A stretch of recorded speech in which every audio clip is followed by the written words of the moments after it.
जयकारा जोर से किया करो भैया, जोर से जयकारा करेंगे। बोलिए वृंदावन बिहारी लाल की जय, जय जय श्री राधे। मध्याह्न के उपरांत परम मंगल में श्रीमद् भागवत महापुराण प्रारंभ हो रहा है और पूर्व चरित्र में आपने उद्धव चरित्र की कथा सुनी। आगे गुरु जी महाराज श्री सुखदेव जी महाराज कह रहे हैं, राजन आस्ते प्राप्तिश्च कंसस्य महिषो भरस्व मृते भर्तरिहि दुःखार्ते इयत्स्म पृथुग्रहान्।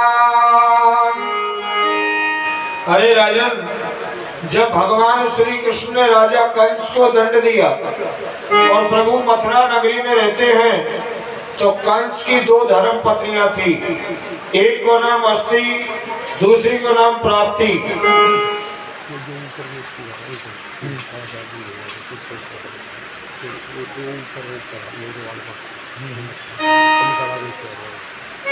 बताओ,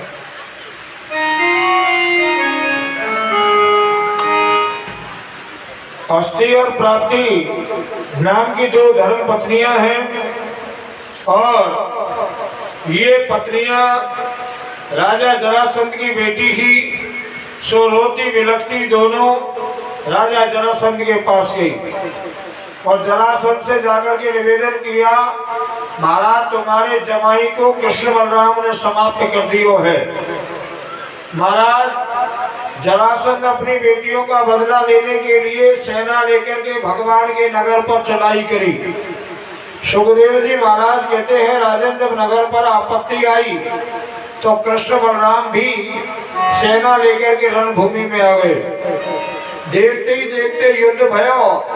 बलराम जी ने अपने आयुध हल्का प्रयोग किया और श्री कृष्ण ने सुदर्शन चक्र का प्रयोग किया और जरासंध की पूरी सेना को परास्त कर दियो। जरासंध को हथियार से खाली कर दिया। जब जरासंध खाली हो गया तो भगवान श्री कृष्ण ने धक्का देकर के जरासंध को भगा दिया, जीवित छोड़ दिया।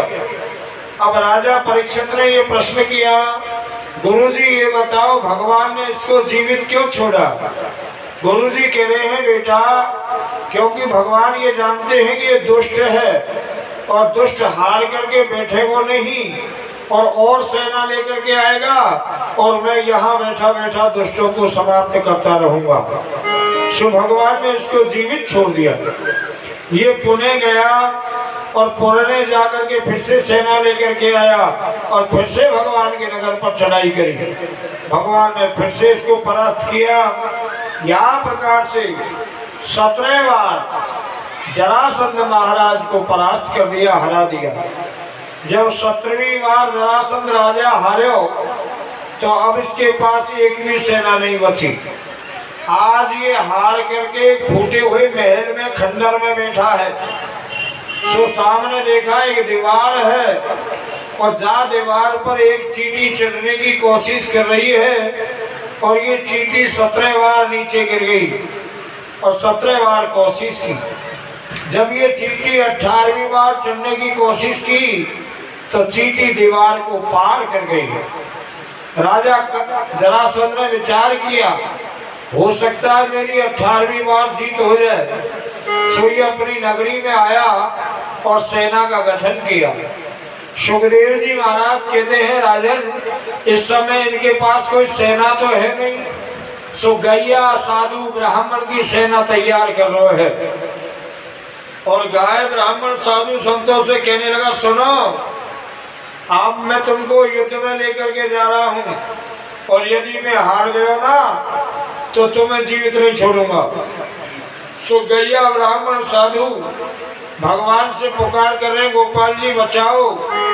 सुखदेव जी महाराज कहते हैं, राजन भगवान बड़े दयालु हैं और इधर मथुरा नगरी में दाऊ जी से कहने लगे, भैया अब हमें रण छोड़ करके भागना पड़ेगा।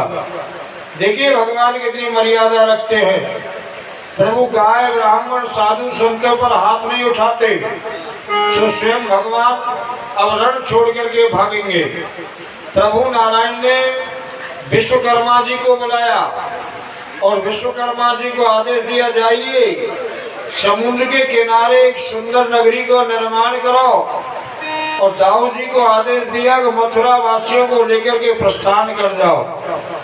विश्वकर्मा जी ने द्वारिका धाम का निर्माण किया और उसमें दाऊ जी महाराज अपनी सेना के सहित प्रस्थान कर गए। द्वारिका धाम चारों धामों में से एक धाम है। द्वारिका की बड़ी महिमा है। हम में यहाँ बैठे हुए बहुत से बड़े बूढ़े माता पिता बहुत बार द्वारिका जा चुके होंगे और नहीं गए तो आगे हो सकता है भगवान की कृपा से दर्शन करने का मौका मिले। द्वारिका धाम की महिमा के बारे में शास्त्र में ये बताया कि द्वारिका के अंदर सुधर्मा सभा है और वह सुधर्मा सभा के अंदर 7 जोड़ी का महल है और वहां सोने के सिंहासन पर भगवान ठाकुर जी विराजे। द्वारिका के जो महल का दरवाजा जहां खुलता है वहीं से समुद्र चालू हो जाता है और मानो समुद्र भगवान श्री कृष्ण के चरण धोता है। यहीं रुक्मणी जी का महल है और यहीं 8 रानियों के पटरानियों के महल हैं। द्वारिका जो है अनेक प्रकार के वस्त्र आभूषण अलंकारों से शिखरों से युक्त है और द्वारिका में जो भी जाते हैं तुलसी की माला अर्पण की जाती है। अब भगवान ने द्वारिका धाम का निर्माण किया। सुखदेव जी महाराज कहते हैं, राजन ये जरासंध गैया ब्राह्मण साधु की सेना लेकर के और उत्तर के दरवाजे पर आ गया और इसका मित्र पश्चिम के दरवाजे पर काल यवन नाम को ये काल यवन भी सेना लेकर के आया और दोनों जो है दोनों दरवाजों पर खड़े हो गए। सो भगवान ने विचार किया एक एक नहीं 2-2 दुश्मन आ गए, लेकिन प्रभु ने पश्चिम द्वार खुलवाया और भगवान आज उल्हाने पैर रणभूमि में आए। धन्य है गोपाल जी जो उल्हाने पैर रणभूमि में आकर के साधु गैया मैया ब्राह्मणों के चरणों में ढोक लगाई और तीनों लोगों के नारायण आज जो है उल्हाने पैर रण छोड़ करके भाग रहे हैं और यहाँ सबने जयकारा किया, बोलिए रण छोड़ महाराज की जय जय श्री राधे। भगवान रण छोड़ करके भागे और यहाँ भगवान का नाम रण छोड़ महाराज पड़ा। प्रभु ने बड़ी सुंदर लीला दिखाई। गैया ब्राह्मण कहने लगे, धन्य धन्य महाराज, आपने हमको बचाने के लिए अपयश को स्वीकार कर लिया। प्रभु नारायण जा रहे हैं और जरासंध ने और काल यवन ने भगवान को पीछा करते करते भगवान एक वन में प्रवेश कर गए। जरासंध ने इस वन के चारों ओर अग्नि लगा दी नहीं और सोचा जल करके भस्म हो जाएगा, सो अपने घर चले गया। लेकिन काल यवन बैठे रहे हो। काल यवन कहने लगा ये ऐसे नहीं मरने वाला है, सो इंतजार करने लगा। सुखदेव जी महाराज कहते हैं, राजन जब कुछ समय के बाद में भगवान निकल करके बाहर आए तो काल यवन को बैठे देखा। काल यवन को देखते ही भगवान फिर से दौड़े और दौड़ते दौड़ते भगवान राजस्थान क्षेत्र में आ गए और राजस्थान के अंदर भी धौलपुर जिले में जो मुचकुंद गुफा है, इस गुफा में भगवान प्रवेश कर रहे हैं। इस गुफा के अंदर एक आदमी सोया हुआ था, सो भगवान ने अपना पीताम्बर उतारियो और सोने वाले के शरीर पर डाल दिया और स्वयं जाकर के और छिप करके बैठ गए। जब ये काल यवन आया और भगवान को सोता जान करके और इस सोने वाले के ठोकर का प्रहार किया, सोने वाला जगा और जगते ही देखने मात्र से ही काल यवन जल करके भस्म हो गया। बोलिए कृष्णचंद्र भगवान की जय जय श्री राधे।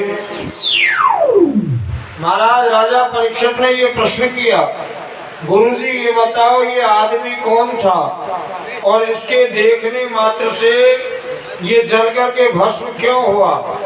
सुखदेव जी महाराज कह रहे हैं राजन, शेख शिवा को कुले जातो मान धाता तनयो महाना मुचकुंद इति ख्यातो ब्राह्मणो सत्य शंकर। महाराज ये सूर्यवंश के राजा मान दाता के बेटा मुचकुंद महाराज है। एक बार देवता और असुरों में लड़ाई हुई तो राजा मुचकुंद देवताओं की सहायता करने के लिए धरती लोक से इंद्रपुरी में गए और देवताओं की तरफ से लड़ाई लड़ी।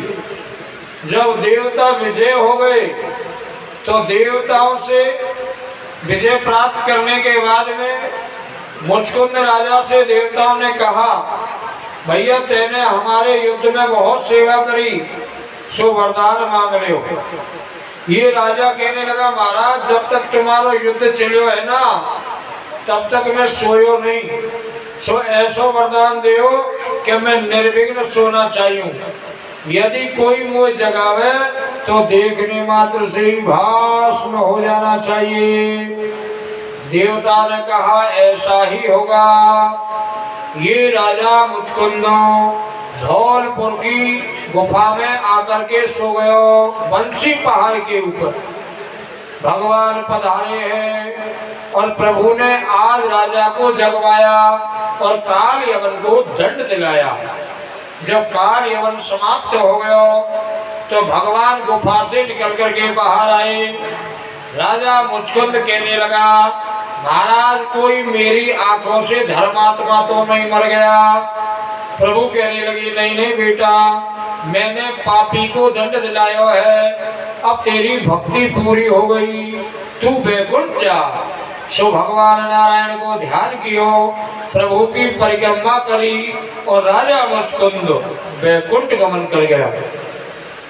जब राजा वैकुंठ गमन कर गयो तो भगवान ने इस पर्वतराज को वरदान दिया, जाओ कलयुग के अंदर तुम्हारी पूजा होगी और तुम्हारे पहाड़ के पत्थर की मूर्तियां बनेंगी और जिनमें अनेक प्रकार की शक्ति विराजमान रहेगी।